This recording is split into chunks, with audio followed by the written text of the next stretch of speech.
Buenas tardes. Quiero en primer lugar agradecer la oportunidad que me dan para compartir este espacio y en segundo lugar presentar lo que hubiera sido mi charla, que por algunas razones no pude estar presente. El propósito de esta charla es ayudar o contribuir a que pensemos, reflexionemos sobre la educación en la pospandemia, es decir, cómo vamos a seguir después de estos 2 años de impas, de cambios, de dificultades que acentuaron aún más la brecha educativa entre los alumnos y entre los docentes, entre las familias, entre la sociedad, en fin. No vamos a negar que esto ha sido profundizar una brecha que ya existía, trabajar con instrumentos o con recursos que existían pero que no estábamos muy habituados a usarlos y que ahora nos pone un desafío para decir cómo seguimos. Tenemos que volver a lo de antes, tendremos que cambiar.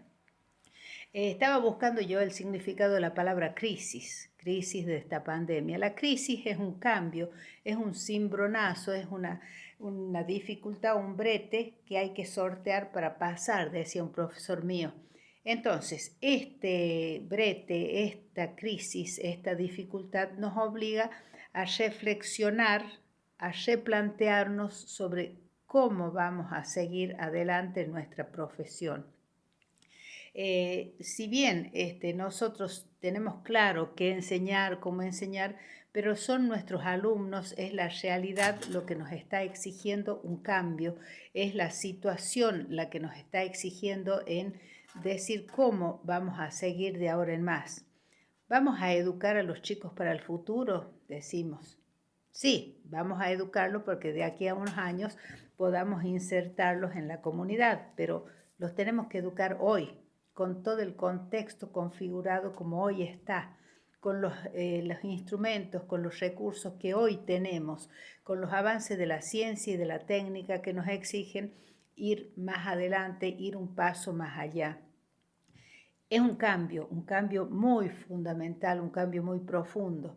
Y dice Heráclito respecto a esto, dice, no podemos bañarnos dos veces en las aguas del mismo río porque nosotros hemos cambiado y las aguas también han cambiado. Es decir, que el cambio está en nuestras vidas, está presente y no lo podemos negar.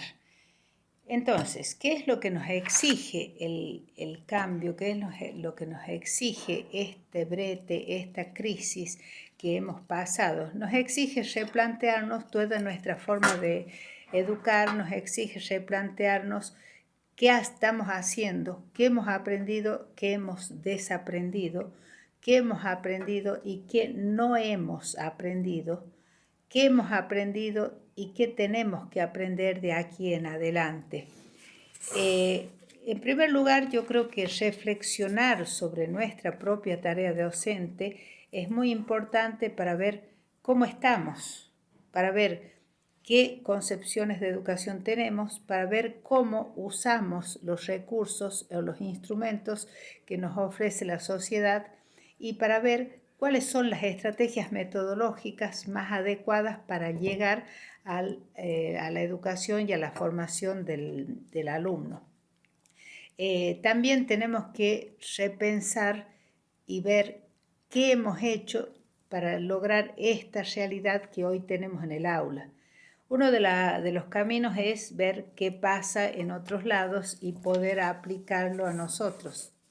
Por ejemplo, los resultados de las pruebas de evaluación, los resultados del primer parcial de Derecho Constitucional de la UBA, por ejemplo, las estadísticas sobre los chicos que egresaron en tiempo de la secundaria, los chicos que abandonaron la primaria y que no volvieron. Es decir, se nos impone una reflexión muy descarnada de nuestra realidad para poder asentar, para poder constituir eso como punto de partida para la delineación de una nueva forma de educar. Respecto a educar, ¿a quiénes vamos a educar? A niños y jóvenes hoy que mañana, no muy lejos, van a insertarse como personas útiles y personas productivas y activas en una sociedad que ya habrá cambiado. Entonces, ¿qué nos exige el momento? Darles a los alumnos las formas, las herramientas para que sus capacidades se conviertan en competencias que les sirvan para adquirir los conocimientos y aplicar los conocimientos que van a transformar la realidad. Repito, esos conocimientos tienen que ser aplicables, tienen que ser operativos. Alguien decía, la teoría sin práctica es una utopía y la práctica sin teoría es una rutina. Entonces, los alumnos tendrán que descubrir el conocimiento y ver las formas como aplicarlas.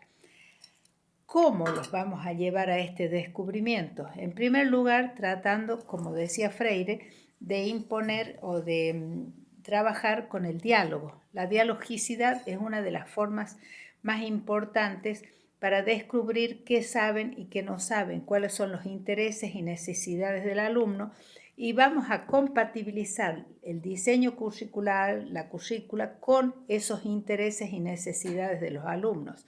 No quiere decir que intereses y necesidades de los alumnos sean lo que ellos quieran, sino lo que ellos necesitan según sus características psicosociales, según sus urgencias, según el momento en que viven, según la sociedad en que viven y según lo que aspiren a ser. Sigo creyendo en la educación como forma de ascenso social, como forma de crecer la persona. Sigo creyendo aquello de Florencio Sánchez, mi hijo el doctor. Sigo creyendo yo personalmente en la meritocracia. Del diálogo, volviendo al diálogo, es lo que nos va a permitir liberarnos de prejuicios, de preconceptos, de cánones establecidos que nos están como restringiendo esa liberación de nuestra conciencia que nos pide Freire, esa liberación que nos va a llevar a mejorar, que nos va a llevar a desarrollarnos como seres humanos, como seres plenos. En primer lugar, si nosotros apelamos al diálogo y les decimos a nuestros alumnos que nos cuenten qué dudas tienen, qué intereses tienen, los podremos orientar a la búsqueda de temas o de contenidos que puedan ser aprendidos por ellos. Una vez que se haya realizado la investigación, la tendrán que expresar oralmente en el diálogo y luego plasmarla por escrito en la expresión escrita, es decir, estamos enseñando lengua. Ahora, ¿cómo lo vamos a ordenar para que aprendan, para que lleven una secuencia lógica? Solamente haciendo funcionar su lógica de pensamiento. Todos los tenemos, entonces nosotros tenemos que incentivar a los alumnos que usen su lógica. A partir de esa lengua y matemática podrán acceder al conocimiento de las otras ciencias, de la tecnología, del arte y de las relaciones sociales. Fíjense que estamos volviendo a la Ley de Educación Común 1420 de 1884, que decía que el alumno debía saber, al salir de la primaria, leer, escribir y contar, es decir, lengua y matemáticas. Creo que los objetivos de la educación no han cambiado. Es formar al hombre como ser integral en su parte individual, en su parte social, en su parte emocional. Entonces, si revisamos nosotros el artículo 2 al 9 de la Ley Nacional de Educación que nos rige hoy, vemos que no cambia demasiado. Es decir, que las metas, los objetivos generales no cambian. Lo que va a cambiar es la forma de alcanzarlos. Los contenidos en esencia no cambian. ¿Qué es lo que cambia? La forma de enseñarlos, la forma de manejarlos, la forma de presentarlos y fundamentalmente ver cuán operativos son. Es decir, enseñarle al alumno que los conocimientos deben servir para algo, deben servir para fundamentalmente modificar la realidad y lograr una convivencia entre los seres humanos. De ahí que apelemos a los proyectos colaborativos. Entonces, nosotros no podemos enseñar cada uno aislado en su aula, en su materia. No es ya cada maestro con su librito, es todos los maestros con un solo discurso, con un solo contenido, aportando cada uno desde su ciencia lo que sabe y desde su docencia el cómo enseñar. Estos son los proyectos integrados, la interdisciplinaridad, la transversalidad, que no es nada nuevo, sino que venimos trabajando desde hace muchísimos años. Es decir, lo que debemos cambiar es la mirada que nosotros tenemos sobre las formas de enseñar. Ahora, ¿qué necesitamos para eso? Necesitamos cambiar también nuestra mentalidad, liberarnos de las formas tradicionales y poder encarar una renovación en nuestras prácticas y en nuestras concepciones. Es difícil, no es imposible, es dificultoso, porque hay que cambiar estructuras, hay que cambiar mentalidades, hay que cambiar concepciones, hay que cambiar incluso instalaciones en una escuela.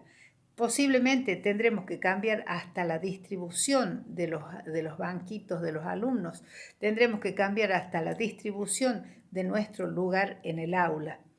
Entonces, ¿podremos trabajar con una pedagogía crítica? Sí, podríamos trabajar con una pedagogía crítica en la que todos los actores educativos, tanto educando como educador, padres y autoridades, puedan, digamos, hacer partícipes, conscientes, interesados de su propia formación, que sean partícipes activos de la formación de los alumnos. Esto me lleva a pensar en lo que hizo la provincia de Misiones este año. Introdujo la educación o la enseñanza disruptiva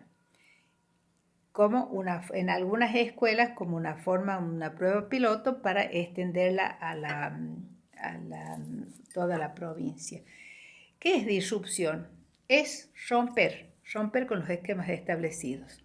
Sin alejarse de los contenidos de la currícula, la educación disruptiva propone reorganizar los contenidos, organizarlos, reorganizarlos, jerarquizarlos y adaptarlos al flujo de intereses y actividades que se da en el aula, al dinamismo del aula.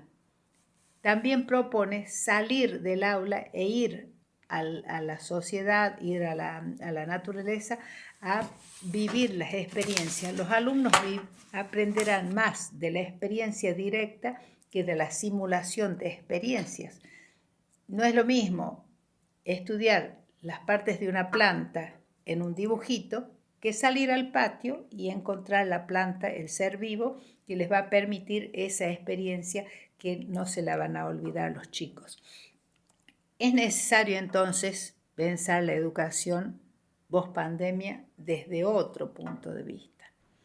Es necesario construir una, valga la redundancia, nueva normalidad. No es normal, no es ya lo que era antes, es lo que tenemos hoy y lo que nos va a exigir más adelante. Las TIC, obviamente, la enseñanza virtual estará presente en nuestras clases. Por ejemplo, la clase invertida es una de las formas. No me quiero detener mucho en esto, pero sí tener presente que el cambio es necesario en nosotros, en las instituciones, en las formas de enseñar, para conseguir los objetivos.